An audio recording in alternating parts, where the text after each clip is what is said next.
Good evening, everybody. Everyone's having a good Monday. It's a long weekend where I'm at, so it was a holiday day. Celebrated by not doing a goddamn thing, and it was beautiful.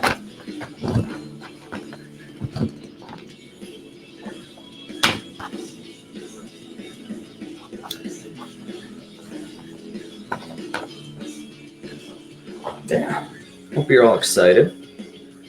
This is a rare week, and I'll give it away a little bit. But this is a rare week in the sense that I do kind of like this album that we're listening to. So that's an exciting change for me.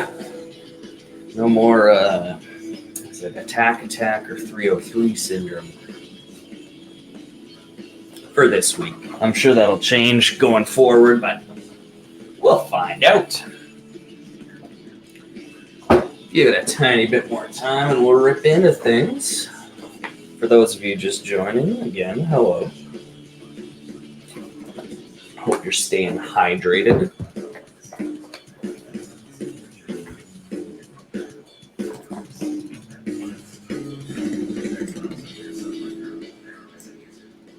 I think let's start talking. Let's start chit-chatting, as the kids say.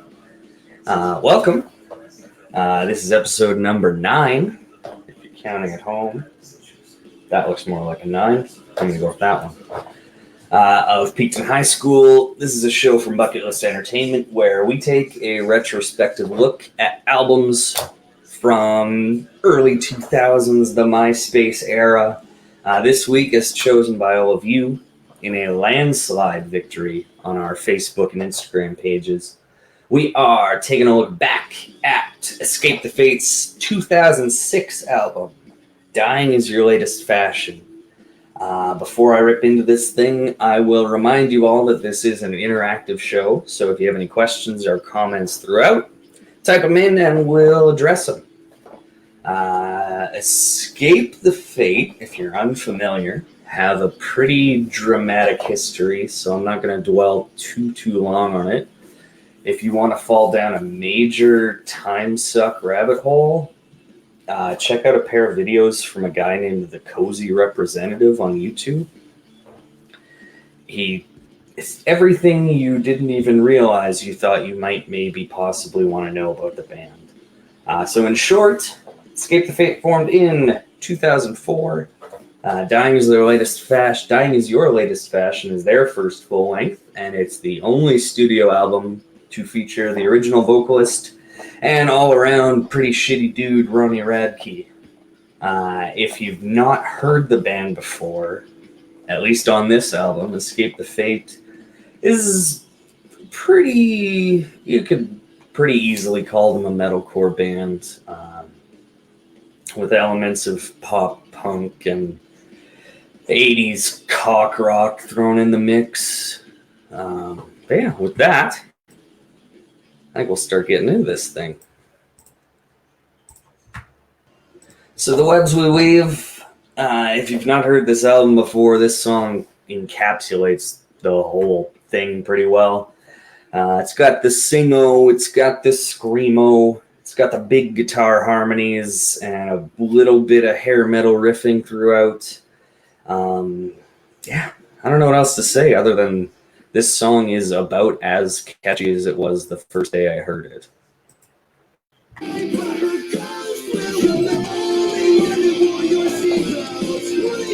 We're next onto the MySpace status worthy When I Go Out, I Want to Go Out on a Chariot of Fire. Save for the chorus that we just heard a little bit of, I found this song pretty boring on my re-listen. Save for that chorus again. I don't know, nothing's like offensively bad or anything. It's just after the first 1 minute, you've heard the whole 4-minute song. Yeah, moving on. From there,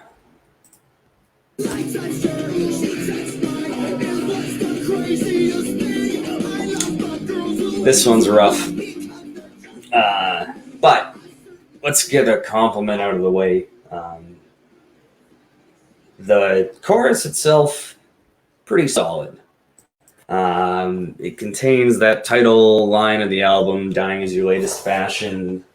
It's catchy. I'll give them that. The remainder of the song, however, is pretty gnarly. It's just a big song about banging, really. You've got that kind of slimy sounding ooh, thing at the start. And the rest of the song is just Ronnie Radke trying to tell people that his fuck style is buck wild. Just not something I want to hear these days. So lock and load, mercenaries, strap on the metalcore boots, folks. I'm probably not alone in thinking that this is the song that comes to mind when I think of Escape the Fate. I don't know. It's got a lot of heavy chugging. It's got really dramatic singing, which you might like, you might not like. I liked it then, and I still kind of like it now. It's got some guttural growls. Those were all the rage in 06. I don't know, what more could you ask for?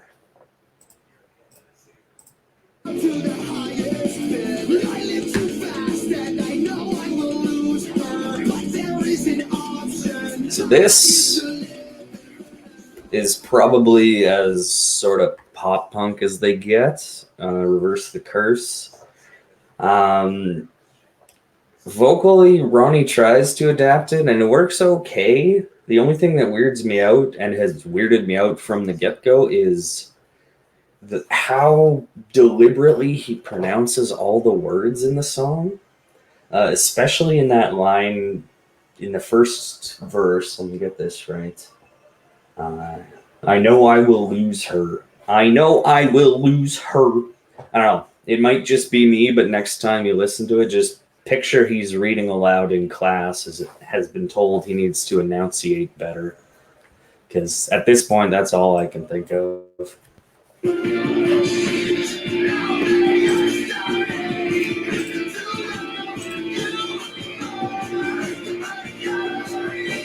Hello. We got some hellos. Hello. I don't have a lot to say about Cellar Door. The only thing that there's two things I want to touch on. One is their homage to Donnie Darko in the song title. They spelled it wrong. I'm going to try to point at it. That second E should be an A. So that's just kind of frustrating, but I don't know how to get around that at this point. A tangent I'd like to go on, however, is that I want to pay a bit of gratitude to the fact that I had no money when I was 18. I said it before on our Silverstein episode that I toyed around with the idea of a nice, cheesy chest banner lyric tattoo. But one that I also narrowly avoided was a full inner forearm thing of the date that shows up on Jake Gyllenhaal's arm in Donnie Darko. So, hidden blessings, Gotta come from somewhere. We got a comment. Will this work now? I think it will. I think we've been working. But if we're not, I don't know. Moving on.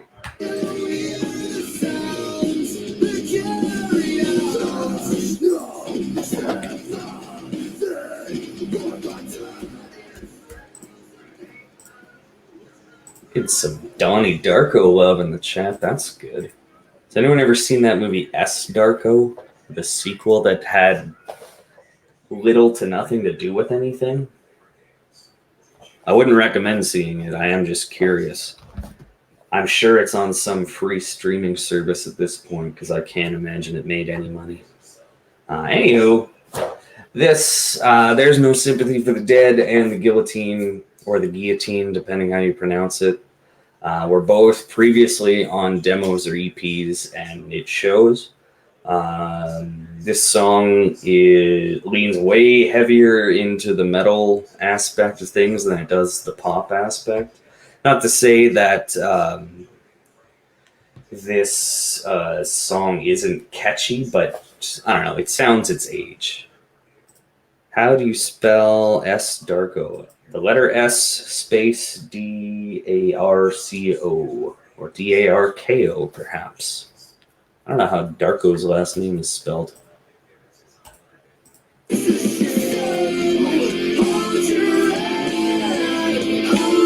Moving along though. I'm gonna lump in My Apocalypse and Friends and Alibis because they are two songs I feel like you could pretty much cruise through on a re-listen. They both, I don't know, Escape the Fate, especially on this album, was really good at choruses, but the rest of the songs just have nothing. There's just nothing to dig into for them, so if you're playing along at home, I would say skip those two. Or listen to the first half so you hear the chorus once. Anywho. Speaking of MySpace statuses, bust out that second studded belt just in case the first one doesn't cut it. Not good enough for truth and cliche. I could fill a coffee table book with the number of pictures I've seen where scene kids will do the pose with the digital camera and then something will be written on the hand. Finger on the trigger to My Dear Juliet. This song is very of its time. I won't say I didn't enjoy it because that would be a bold-faced lie. But it has to be listened to through the nostalgia headphones. There's no listening to that fresh-eared, I don't think. It's just too fucking cheeseball, which is a little impressive for them.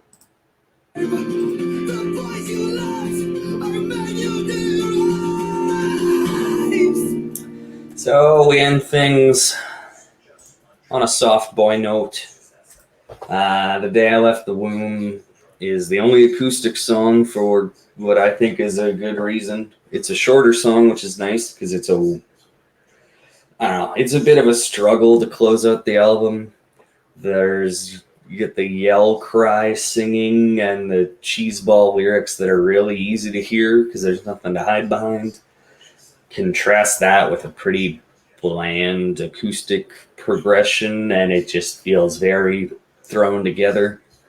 I don't know. This is a song they could have left in the oven for a little bit, but it's at the end of the album, so it's an easy skip in that regard. Yeah, That's Dying is your latest fashion. Would I recommend listening to it 15 years later in the year 2021, the year of handlebar mustache Fred Durst? Yes, most of it. I would probably skip Situations. I think it's kind of just slimy. Cellar Door, My Apocalypse, and The Day I Left the Womb are all up in the air. I could take them or leave them.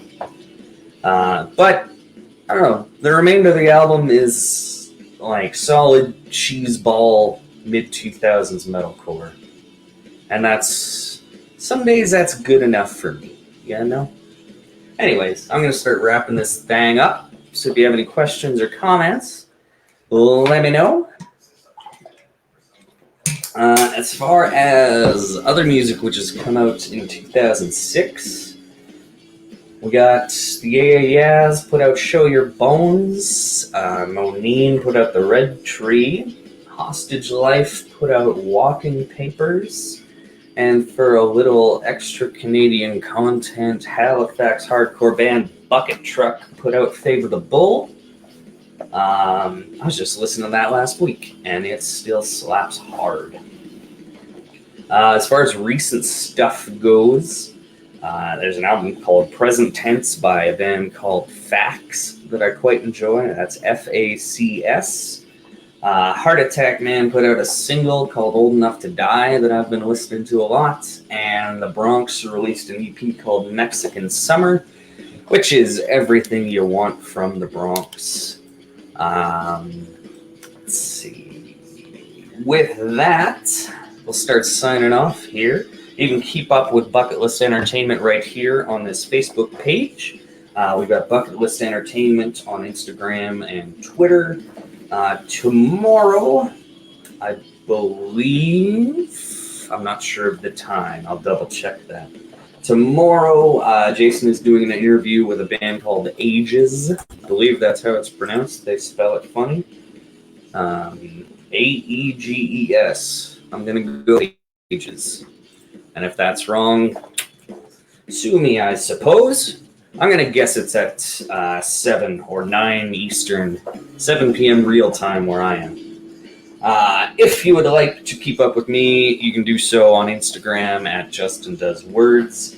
A reminder, 1 week from today, we will put out a poll for what album we cover on the next episode.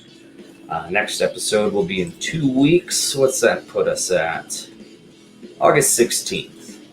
So keep an eye on that. We're going to start putting in the recommends that I talk about at the end of the show on my Instagram stories. So keep an eye out for that too, if you like. If you have any questions or comments or suggestions or whatever, Instagram's the best place to get a hold of me. We're pretty active on all Bucketlist social medias. But yeah, thank you. Thank you all for tuning in. I hope you have a safe and fun rest of your Monday.